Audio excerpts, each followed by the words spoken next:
Hi friends, welcome to GK world. তোমাদের জন্য যে আরপিএফ এর ক্লাস চালু করা হয়েছিল, আজকে আমরা তার 33 নম্বর ক্লাসটি দেখে নেবো। যারা আগের প্রিভিয়াস ক্লাসগুলো দেখোনি তাদের জন্য লিঙ্ক ডেসক্রিপশনে দেওয়া থাকবে, সেখান থেকে তোমরা সেগুলো দেখে নিতে পারো। আলাদা করে তোমাদের জন্য একটা প্লেলিস্ট বানানো আছে, তো সেখানে ক্লাসগুলো তোমরা সব একসঙ্গে পেয়ে যাবে। তো অবশ্যই যারা দেখোনি একবার দেখে নিও।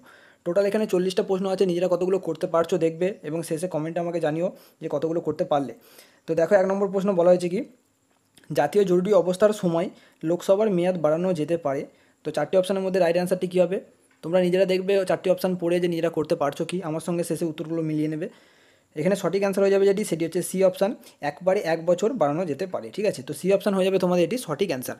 ইন্দিরা গান্ধীর সময় এই যে 1 বছর করে 2বার বাড়ানো হয়েছিল। ঠিক আছে, 1976 এবং 77 2বার বাড়ানো হয়েছিল। জাতীয় জরুরি অবস্থা জারি করা হয়ে থাকে ভারতীয় সংবিধানের 352 নম্বর ধারা অনুযায়ী, এবং জাতীয় জরুরি অবস্থা জারি করা হলে মৌলিক অধিকারগুলো যেগুলো আছে আমাদের, সেগুলো স্থগিত হয়ে যায় কেবলমাত্র ধারা 20 এবং 21 ছাড়া। ঠিক আছে, অনেক সময় পরীক্ষায় এটা দেয়, তোমরা মনে রেখো একটু। নেক্সট দেখো, 2 নম্বর প্রশ্ন বলা হয়েছে কি, পিটুইটারি গ্রন্থির কার্যকারিতা নিয়ন্ত্রণ করে। তো সঠিক অ্যান্সার কী হবে 4টে অপশানের মধ্যে? রাইট অ্যান্সার হয়ে যাবে যেটি, সেটি হচ্ছে হাইপোথ্যালামাস। এ অপশান হয়ে যাবে তোমাদের এটির সঠিক অ্যান্সার। পিটুইটারি গ্রন্থির ওজন হয়ে যাবে 0.5 গ্রাম। নেক্সট দেখো, 3 নম্বর প্রশ্ন বলা হয়েছে, নিচের কোন রাজ্যটি বোনালু উৎসবের সঙ্গে যুক্ত? তো রাইট অ্যান্সারটি কী হবে? খুবই গুরুত্বপূর্ণ একটা প্রশ্ন, বোনালু উৎসবের সাথে যুক্ত নিম্নের কোন রাজ্যটি? সঠিক অ্যান্সার হয়ে যাবে যেটি, সেটি হচ্ছে তেলেঙ্গানা, তোমাদের এটি রাইট অ্যান্সার। ঠিক আছে, ডি অপশান তেলেঙ্গানা হয়ে যাবে এটির সঠিক উত্তর। এরপরে দেখো, পরের প্রশ্ন বলা হয়েছে, কোন ক্রিকেটার 2022-23 সালের সেরা আন্তর্জাতিক ক্রিকেটারের জন্য পলি উমরিগার পুরস্কার জিতেছেন? তো রাইট অ্যান্সারটি কী হবে এটির? সঠিক অ্যান্সার যেটি হবে সেটি হচ্ছে এ অপশান, তোমাদের এটি রাইট অ্যান্সার। ঠিক আছে, শুভমান গিল এই পুরস্কারটি জিতেছেন। নেক্সট দেখো, 5 নম্বর প্রশ্ন বলা হয়েছে, 1904 সালে ভারতে প্রথম সিমেন্ট প্ল্যান্ট কোথায় স্থাপন করা হয়েছিল? খুবই গুরুত্বপূর্ণ এটি প্রশ্নটি। তো রাইট অ্যান্সারটি কী হবে? ভারতের প্রথম সিমেন্ট প্ল্যান্ট 1904 সালে কোথায় স্থাপন করা হয়েছিল? সঠিক অ্যান্সার হয়ে যাবে যেটি, সেটি হচ্ছে বি অপশান, চেন্নাই, তোমাদের এটির সঠিক অ্যান্সার। পরের প্রশ্ন, ভারতীয় রেলওয়ের যাত্রীদের বিভিন্ন অভিযোগের সমাধান করার জন্য নিম্নলিখিত নম্বরগুলির মধ্যে কোনটি নতুন সমন্বিত হেল্পলাইন নম্বর? খুবই সহজ একটা প্রশ্ন, তো এটি আশা করি তোমরা সবাই পারবে অ্যান্সার। সঠিক অ্যান্সার যেটি হবে, 4টি অপশানের মধ্যে রাইট অ্যান্সার হয়ে যাবে যেটি, সেটি হচ্ছে বি অপশান, তোমাদের এটি রাইট অ্যান্সার। 139 হয়ে যাবে এটির সঠিক উত্তর। নেক্সট দেখো, 7 নম্বর প্রশ্ন বলা হয় যে, পৃথিবীর প্রথম ব্যক্তি কে মাউন্ট এভারেস্টের উচ্চতা গণনা করেন? খুবই ইম্পর্টেন্ট একটা প্রশ্ন এটি। রাইট অ্যান্সারটি কী হবে? প্রথম ব্যক্তি কে যিনি মাউন্ট এভারেস্টের উচ্চতা গণনা করেন? রাইট অ্যান্সারটি হয়ে যাবে কি তাহলে?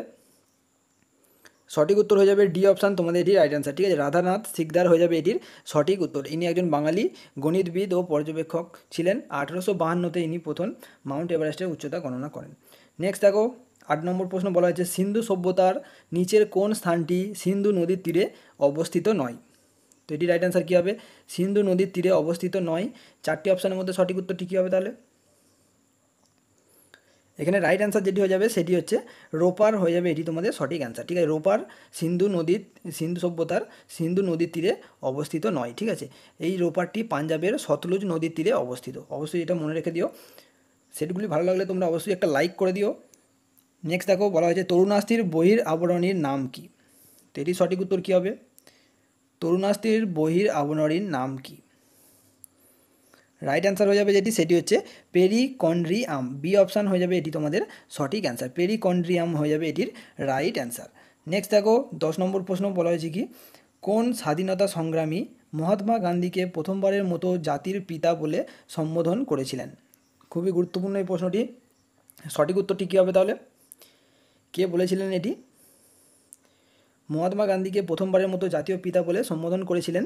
সঠিক অ্যান্সার হয়ে যাবে সুভাষচন্দ্র বসু। ঠিক আছে, বি অপশান হয়ে যাবে তোমাদের এটির সঠিক অ্যান্সার। 1944 সালে সুভাষচন্দ্র বসু আজাদ হিন্দ রেডিওর সম্প্রচারের সময় গান্ধীজিকে জাতির পিতা বলেছিলেন। ঠিক আছে, নেক্সট দেখো, 11 নম্বর প্রশ্ন বলা হয়েছে কি, ভারতীয় সংবিধানের 10ম তফসিলের অধীনে লোকসভার কোনো সদস্যের অযোগ্যতা সম্পর্কিত কোনো বিষয়ে চূড়ান্ত সিদ্ধান্ত কার দ্বারা নেওয়া হয়? তো এটি রাইট অ্যান্সার কী হবে? প্রশ্নটা অনেক বড় হলেও উত্তরটা খুবই সহজ। সঠিক অ্যান্সার হয়ে যাবে যেটি, সেটি হচ্ছে লোকসভার স্পিকার এখানে তোমাদের এটির সঠিক অ্যান্সার। যারা নতুন আমাদের চ্যানেলে আসছো অবশ্যই চ্যানেলটি সাবস্ক্রাইব করে নিও এবং প্রিভিয়াস ভিডিওগুলো তোমরা চ্যানেলে গিয়ে একবার দেখে নিও, তোমাদের অবশ্যই কাজে লাগবে। নেক্সট দেখো, 12 নম্বর প্রশ্ন বলা হয়েছে, নিচের কাকে কায়েদি আজম উপাধি দেওয়া হয়েছিল? তো এটি সঠিক অ্যান্সার কী হবে? কায়েদি আজম উপাধি দেওয়া হয়েছিল নিম্নের কাকে? সঠিক অ্যান্সার হয়ে যাবে যেটি, সেটি হচ্ছে এই উপাধিটি দেওয়া হয়েছিল ডি অপশান মোহাম্মদ আলী জিন্নাহকে। তো ডি অপশান হয়ে যাবে তোমাদের এটি সঠিক অ্যান্সার। এর পরের প্রশ্ন দেখো, বলা হয়েছে রেনিন ও এরিথ্রোপোয়েটিন হরমোন নিঃসৃত হয় ড্যাশ থেকে। তো এটি সঠিক অ্যান্সার কী হবে? খুবই সহজ একটা প্রশ্ন। সঠিক অ্যান্সার হয়ে যাবে যেটি, সেটি হচ্ছে বৃক্ষ থেকে এই হরমোনগুলি নিঃসৃত হয়। ডি অপশান এটি তোমাদের সঠিক অ্যান্সার। এরপরে দেখো 14 নম্বর প্রশ্ন, বলা হয়েছে কি নিচের কোন তৈল ক্ষেত্রটি আসামে অবস্থিত? তো সঠিক অ্যান্সারটি কী হবে? নিচের কোন তৈল ক্ষেত্রটি আসামে অবস্থিত? রাইট অ্যান্সার হয়ে যাবে যেটি, সেটি হচ্ছে ডি অপশান তোমাদের এটি রাইট অ্যান্সার। ডিগবয় ও নাহারকাটিয়া হয়ে যাবে তোমাদের এখানে এটির সঠিক অ্যান্সার। এই দুটি তৈলক্ষেত্র আসামে অবস্থিত। ভারতের প্রাচীনতম তৈলখনি ডিগবয়, এটা তোমরা মনে রেখে দিও, অনেক সময় এটা পরীক্ষায় দেয়, বহু পরীক্ষায় বারবার আসে প্রশ্নটি। নেক্সট দেখো, বলা হয়েছে নিচের কোন রাজ্যে সোনা ভান্ডার গুহা অবস্থিত? তো এটি রাইট অ্যান্সার কী হবে? সোনা ভান্ডার গুহা অবস্থিত কোন রাজ্যে? সঠিক উত্তর হয়ে যাবে যেটি, সেটি হচ্ছে এটি বিহারে অবস্থিত। ঠিক আছে, ডি অপশান এটি তোমাদের রাইট অ্যান্সার। বিহারের রাজগীরে এটি অবস্থিত। ঠিক আছে, নেক্সট দেখো 16 নম্বর প্রশ্ন, বলা হয়েছে হেনরি নিচের কোন ভৌত রাশিটির একক? তো এটি সঠিক অ্যান্সার কী হবে? হেনরি নিচের কোন ভৌত রাশিটির একক? রাইট অ্যান্সার হয়ে যাবে যেটি, সেটি হচ্ছে বি অপশান আবেশাঙ্কর একক হয়ে যাবে হেনরি। নেক্সট দেখো 17 নম্বর প্রশ্ন, বলা হয়েছে কোন বংশ সাঁচিতে বৌদ্ধ সৌধ নির্মাণ করে? তো এটি রাইট অ্যান্সার কী হবে? নিম্নের বংশগুলোর মধ্যে সাঁচিতে বৌদ্ধ সৌধ নির্মাণ করেছিলেন যে রাজবংশ, সেটি হয়ে যাবে মৌর্য রাজবংশ। বি অপশান তোমাদের এখানে এটির সঠিক অ্যান্সার। মৌর্য সম্রাট অশোক এই যে সাঁচির বৌদ্ধ সৌধটি মধ্যপ্রদেশে নির্মাণ করেছিলেন। নেক্সট দেখো 18 নম্বর প্রশ্ন, বলা যে নিচের কোন উপন্যাসটি জর্জ অরওয়েলের লিখিত বা লিখেছেন? তো রাইট অ্যান্সারটি কী হবে? নিচের উপন্যাসগুলির মধ্যে জর্জ অরওয়েল নিম্নের কোনটি লিখেছেন?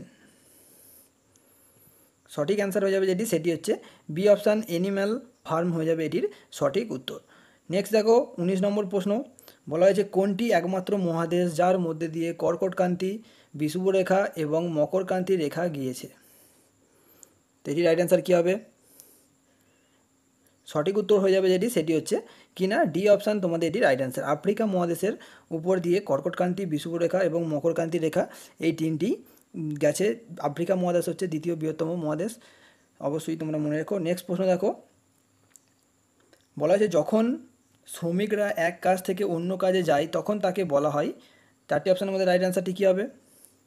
শ্রমিকরা যখন একটা কাজ করছে এবং সেটা ছেড়ে দিয়ে অন্য কোনো কাজে যায় তখন তাকে বলা হয়ে থাকে ঘর্ষণমূলক বেকারত্ব। ঠিক আছে, বি অপশান হয়ে যাবে তোমাদের এটির সঠিক অ্যান্সার। ঘর্ষণমূলক বেকারত্ব হয়ে যাবে এটির রাইট অ্যান্সার। নেক্সট দেখো 21 নম্বর প্রশ্ন, বলা হয়েছে ভারতের সংবিধানের কোন অনুচ্ছেদটি একটি রাজ্যের গভর্নরকে একটি আদ্যদেশ জারি করার ক্ষমতা দেয়? তো কী হবে অ্যান্সার এটির? খুবই গুরুত্বপূর্ণ প্রশ্ন একটি।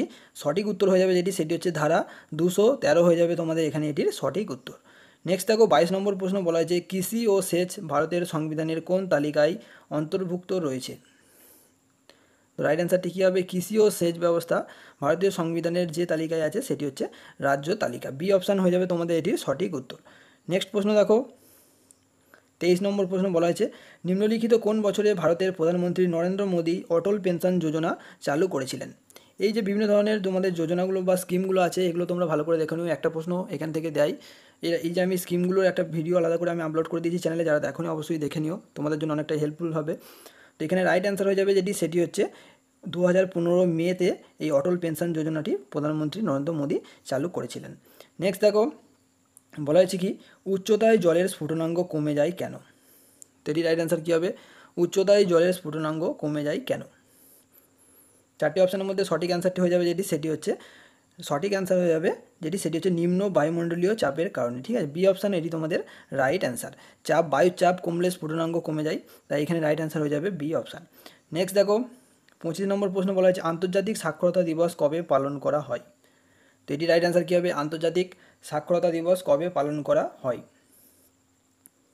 রাইট অ্যান্সার হয়ে যাবে যেটি, সেটি হচ্ছে 8ই সেপ্টেম্বর হয়ে যাবে তোমাদের এটি রাইট অ্যান্সার। 8ই সেপ্টেম্বর আন্তর্জাতিক সাক্ষরতা দিবস পালন করা হয়ে থাকে। নেক্সট দেখো 26 নম্বর প্রশ্ন, বলা আছে গ্রেট নিকোবর দ্বীপ ও ইন্দোনেশিয়ার সুমাত্রা দ্বীপের মধ্যে নিচের কোন চ্যানেল বা প্রণালীটি অবস্থিত? কী হবে অ্যান্সার এটির? সঠিক অ্যান্সার হয়ে যাবে যেটি সেটি হচ্ছে কি না গ্র্যান্ড চ্যানেল হয়ে যাবে তোমাদের এটি রাইট অ্যান্সার। এই অপশান গ্র্যান্ড চ্যানেল বা এটার অপর নাম হচ্ছে 6 ডিগ্রি চ্যানেল। তো এই দুটোই অনেক সময় ঘুরিয়ে ফিরিয়ে দেয়, তো অবশ্যই মনে রেখে তো গ্র্যান্ড চ্যানেল বা 6 ডিগ্রি চ্যানেল। নেক্সট দেখো 27 নম্বর প্রশ্ন বলা হয়েছে কি কোনটি হিমালয়ের সবচেয়ে বাইরের স্তর। তো এটি রাইট অ্যান্সার কী হবে হিমালয়ের সবচেয়ে বাইরের স্তর নিম্নের যেটি সেটি হয়ে যাবে তোমাদের কিনা ডি অপশান শিবালিক পাহাড় বা শিবালিক হয়ে যাবে তোমাদের এটির সঠিক উত্তর। নেক্সট দেখো 28 নম্বর প্রশ্ন বলা হয়েছে কোন বছরে ভারতীয় জাতীয় কংগ্রেস সুরাটে বিভক্ত হয় এবং অধিবেশন ভেঙে দেয়। খুবই সহজ একটা প্রশ্ন, আশা করি তোমরা পারবে এটির অ্যান্সার। ভারতের জাতীয় কংগ্রেস সুরাটে বিভক্ত হয় 1907 সালে। এই অপশান হয়ে যাবে তোমাদের এটির সঠিক অ্যান্সার। সেই সময় সভাপতি ছিলেন রাসবিহারী ঘোষ।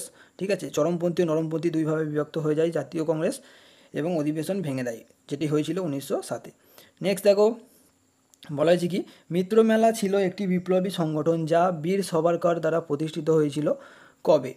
তো এটি রাইট অ্যান্সার কী হবে মিত্রমেলা সাধারণত তোমাদের দুই ভাই যেটি হচ্ছে বিনয় দামোদর সাভারকর এবং তার ভাই গণেশ দামোদর সাভারকর মিলে প্রতিষ্ঠা করেছিলেন। ঠিক আছে, এটি প্রতিষ্ঠিত হয়েছিল 1899 সালে। এই অপশান হয়ে যাবে তোমাদের এটির সঠিক অ্যান্সার, যেটি পরবর্তীকালে অভিনব ভারত নামকরণ করা হয়ে থাকে। তো এখানে সঠিক অ্যান্সার হয়ে যাবে এই অপশান। নেক্সট দেখো 30 নম্বর প্রশ্ন বলা হয়েছে সমান্তরাল অর্থনীতি বলতে কী বোঝায়। তো কী হবে অ্যান্সার এটির সমান্তরাল অর্থনীতি বলতে কী বোঝায়। সঠিক অ্যান্সার হয়ে যাবে যেটি সেটি হচ্ছে কালো টাকা। ঠিক আছে, এই অপশান হয়ে যাবে তোমাদের এটি রাইট অ্যান্সার। সমান্তরাল অর্থনীতি বলতে কালো টাকাকে বোঝায়, এই অপশান হয়ে যাবে তোমাদের এটি সঠিক অ্যান্সার। নেক্সট দেখো 31 নম্বর প্রশ্ন বলা হয়েছে চাঙ্গাই নৃত্য ভারতের কোথায় লক্ষ্য করা যায়। তো কী হবে অ্যান্সার এটির চাঙ্গাই নৃত্য ভারতের কোথায় লক্ষ্য করা যায়। সঠিক অ্যান্সার হয়ে যাবে যেটি সেটি হচ্ছে এটি লক্ষ্য করা যায় কোথায় না নাগাল্যান্ডে। ডি অপশান হয়ে যাবে তোমাদের এটির সঠিক অ্যান্সার। নেক্সট দেখো 32 নম্বর প্রশ্ন বলা হয়েছে কি নিচের মধ্যে কে চট্টগ্রাম অস্ত্রাগার অভিযানের সাথে সম্পর্কিত বা যুক্ত ছিলেন। 32 নম্বর প্রশ্ন সঠিক অ্যান্সারটি কী হবে তাহলে চট্টগ্রাম অস্ত্রাগার যে লুণ্ঠন হয়েছিল এটির প্রধান নেতা ছিলেন সূর্য সেন। ঠিক আছে, এটি হয়েছিল 1930-এ 18ই এপ্রিল 1930-এ। ঠিক আছে, এই ঘটনাটি ঘটেছিল এবং এখানে এই 4টি অপশান আছে, এদের মধ্যে এই অভিযানের সাথে সম্পর্কিত ছিলেন কল্পনা দত্ত। ঠিক আছে, ডি অপশান তোমাদের এটি সঠিক অ্যান্সার। 1933 সালে এনাকে যাবজ্জীবন কারাদণ্ড দেওয়া হয়। তো এখানে রাইট অ্যান্সার হয়ে যাবে কল্পনা দত্ত। নেক্সট দেখো বলা হয়েছে কি পৃথিবীতে দিন ও রাতের সময়কাল প্রায় সমান কোথায়। তো এটি রাইট অ্যান্সার কী হবে দিন ও রাতের সময়কাল প্রায় সমান কোথায়। সঠিক অ্যান্সার হয়ে যাবে বিষুব রেখায়। এই অপশান হয়ে যাবে তোমাদের এটির সঠিক অ্যান্সার।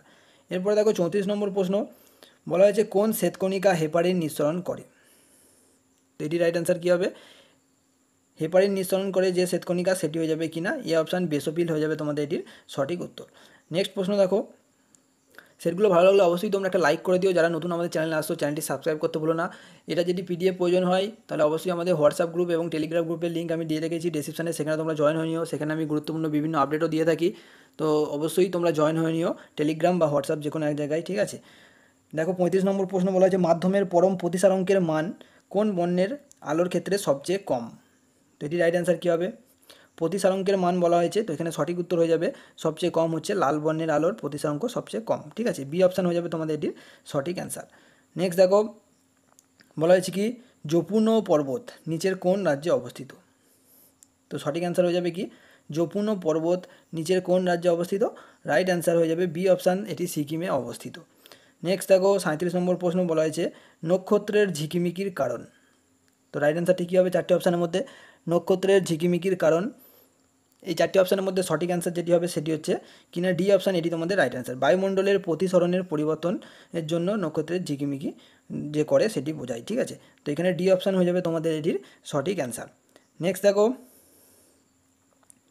38 নম্বর প্রশ্ন বলা হয়েছে ভদ্রা বন্যপ্রাণী অভয়ারণ্য কোথায় অবস্থিত। কী হবে অ্যান্সার এটির ভদ্রা বন্যপ্রাণী অভয়ারণ্য কোথায় অবস্থিত। সঠিক অ্যান্সার হয়ে যাবে যেটি সেটি হচ্ছে এটি অবস্থিত হয়ে যাবে কর্ণাটকে। সি অপশান তোমাদের এটি রাইট অ্যান্সার। ভদ্রা বন্যপ্রাণী অভয়ারণ্যটি কর্ণাটকে অবস্থিত। নেক্সট দেখো 39 নম্বর প্রশ্ন বলা হয়েছে গ্লুকোজ থেকে গ্লাইকোজেন তৈরিকে বলা হয় কি। খুবই সহজ একটা প্রশ্ন, সঠিক অ্যান্সার এটি হয়ে যাবে যেটি গ্লুকোজ থেকে গ্লাইকোজেন তৈরিকে বলা হয়ে থাকে গ্লাইকোজেনেসিস। ঠিক আছে, এই অপশান হয়ে যাবে তোমাদের এটির সঠিক অ্যান্সার, গ্লাইকোজেনেসিস বলা হয়ে থাকে। নেক্সট প্রশ্ন এবং আজকের এই সেটটির আজকে লাস্ট প্রশ্ন এটি বলা হয়েছে কি দেখো গৌতম বুদ্ধের মৃত্যুর পরই কোন বৌদ্ধ পরিষদ অনুষ্ঠিত হয়েছিল। খুবই সহজ একটা প্রশ্ন, আশা করি তোমরা এটির অ্যান্সার পারবে। তো অবশ্যই কমেন্টে তোমরা জানাও এটির অ্যান্সার কী হবে, তোমাদের জন্য এই প্রশ্নটি রইল, ঠিক আছে?